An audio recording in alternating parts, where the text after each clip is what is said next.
તો વેરાવળ પાલિકાના ward number 2 માં ભ્રષ્ટાચારી નગરસેવકો દ્વારા ભ્રષ્ટાચારની માજા મૂકી હોય તેવું લાગી રહ્યું છે। ત્યારે વોર્ડ નંબર 2 માં ખુલ્લી ગટરોથી સ્થાનિકો ત્રાહિમામ પોકારી રહ્યા છે। ત્યારે પાલિકામાં અનેકવાર રજૂઆત કરવા છતાં પણ સત્તા પક્ષમાં બેઠેલા ભ્રષ્ટાચારી નગરસેવકોના પેટનું પાણી પણ હલતું નથી।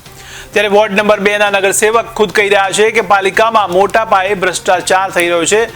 જો આ ભ્રષ્ટાચાર વિશે ઊંડાણપૂર્વક તપાસ થાય તો અનેક મોટા માથાના નામ પણ સામે આવે તેવું ખુદ પાલિકાના જ નગરસેવકો કહી રહ્યા છે। ત્યારે સ્થાનિકો પ્રાથમિક સુવિધાઓ માટે વલખા મારી રહ્યા છે। ત્યારે વેરાવળ પાલિકાના ભ્રષ્ટ નગરસેવકો પોતાની ભાગ બટાઈમાં મસ્ત હોય તેવું પણ સામે આવી રહ્યું છે।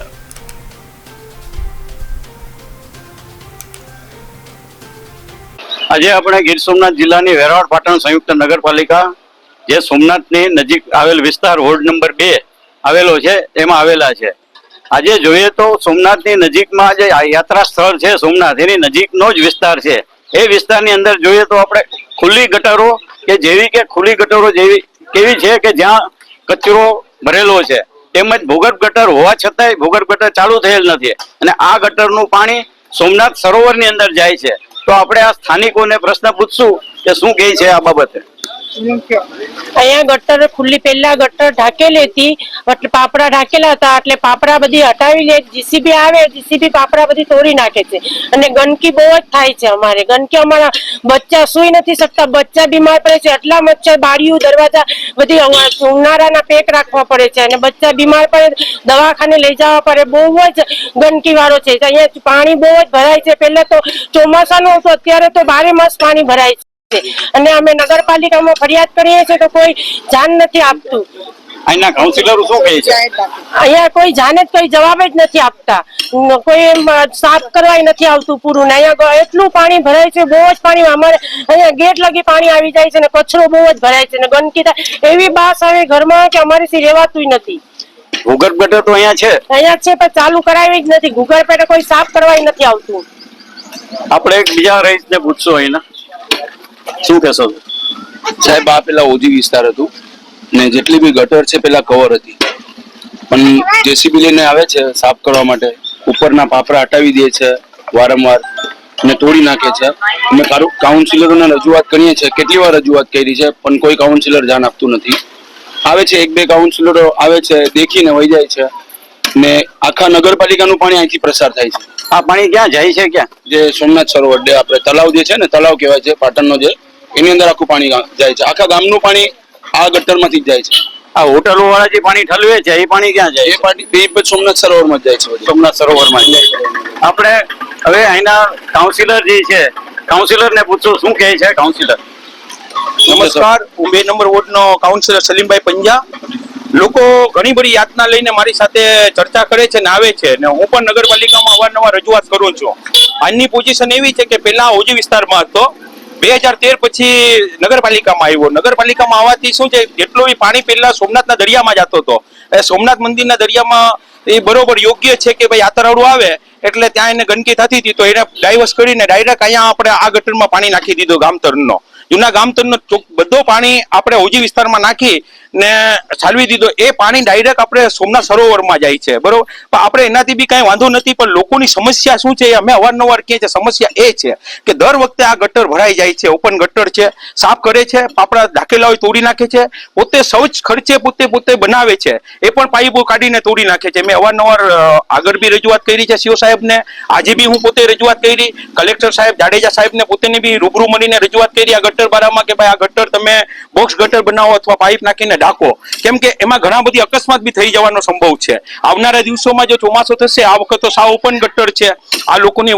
યાતના બી સાચી છે અમને નહીં કહી તો કોને કહી ગટર ઓપન છે હવે ગટર ઓપન છે પાણી વરસાદ આવશે તો સન્માન થઈ જશે ને એમાં જો ઘડશે વેરાવળમાં જે બે જણા મરી ગયા એવી રીતે અહીંયા એક્સિડન્ટ ન બને એની તકેદારી રૂપે અમે અવારનવાર રજૂઆત કરીએ છીએ મૌખિકમાં લેખિતમાં છતાં પણ નગરપાલિકા અમને કહે છે કે કરશું પણ ક્યારે કરશે કઈ નક્કી નથી।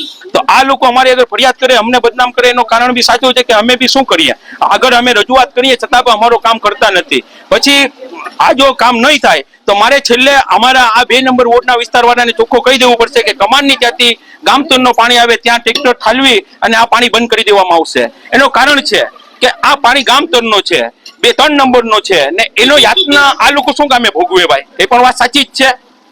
કેમ કે આ મેન પાણી જવાનો કોઈ ઓલો તો નથી, નાલો નથી. ને હાલમાં આ ગટર એવી થઈ ગઈ છે કે એક નાલો તળાવ થઈ ગઈ છે. આગળ તમે જાય, આપણે આગળ જાશું ને હું બતાવીશ, એવી મોટી ગટર થઈ ગઈ રોજ દર વખતે ખુદીને કે એમાં કાયદેસરની હોડી ચાલે ને એવી ગટર થઈ ગઈ છે. તો ચોમાસામાં કેમ ખબર પડશે કે ગટર ક્યાં છે ને રોડ ક્યાં છે? લોકો તો અહીંથી જાય છે, ક્રોસિંગ કરે છે ને આજે સફાઈ કરવા આવે છે, દર વખતે સફાઈ કરી જાય છે.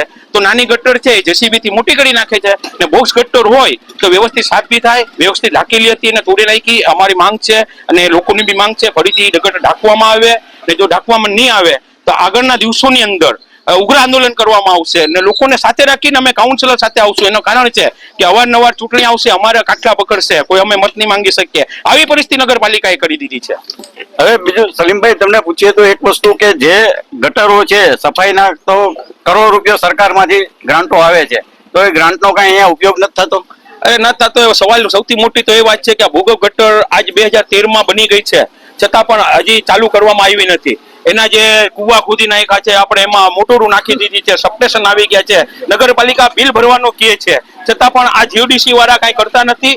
હવે તમે જો અંદર ચાલ્યા જાઓ ને આ શહેરી વિસ્તારમાં લોકેશન લઈને જાઓ તો ગટરનો ભૂગર્ભ ગટરનો રોડ પર પાણી છે, લોકો બીમાર છે, દવાખાના હાઉસફુલ છે. ને ખાસ કરીને પછાત વિસ્તાર, એકદમ સલમજો વિસ્તાર આવે છે ને આપણો પછાત વિસ્તાર, એ તો બીમારીમાં તબદીલ થઈ ગયો છે. એનું કારણ નગરપાલિકા છે, બીજું કાંઈ નહીં. કેમ કે એટલા કરોડો રૂપિયા ખર્ચ્યા છતાં બી ભૂગર્ભ ગટર ચાલુ કરતા નથી ને એ લોકો બસ વાતો કરે છે, સાફ કરી જાય ને કાંઈ નથી, ફરીથી એ જ થઈ જાય છે. ટાંકો માકો ચાલુ કરતા નથી. ભ્રષ્ટાચાર એકદમ ફાયલો છે. ખરેખર આ ભ્રષ્ટાચારની ઇન્કવાયરી થવી જોઈએ ને આની કાયદેસરની ઇન્કવાયરી થાય તો ઘણા મોટા માથા આમાં આવી જાય.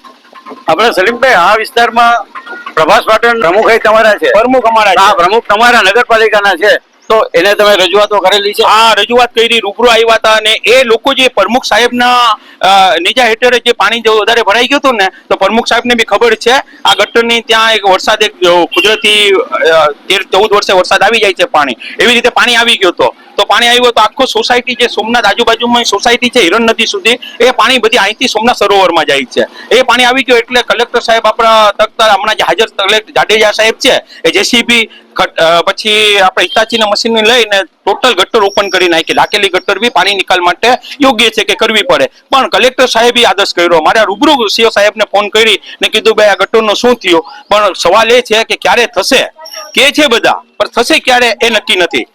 રોડ માટે, રોડની ને કેવી સમસ્યા છે? રોડ માટે રોડ તો સાહેબ રોડની તો વાત જ જવા દો. રોડ તો એક છે, બનાવે છે નગરપાલિકા, બનાવે છે, ટેલિફોન વાળા આવે ખોદી નાખે છે, ગેસ વાળા આવે છે ખોદી નાખે છે.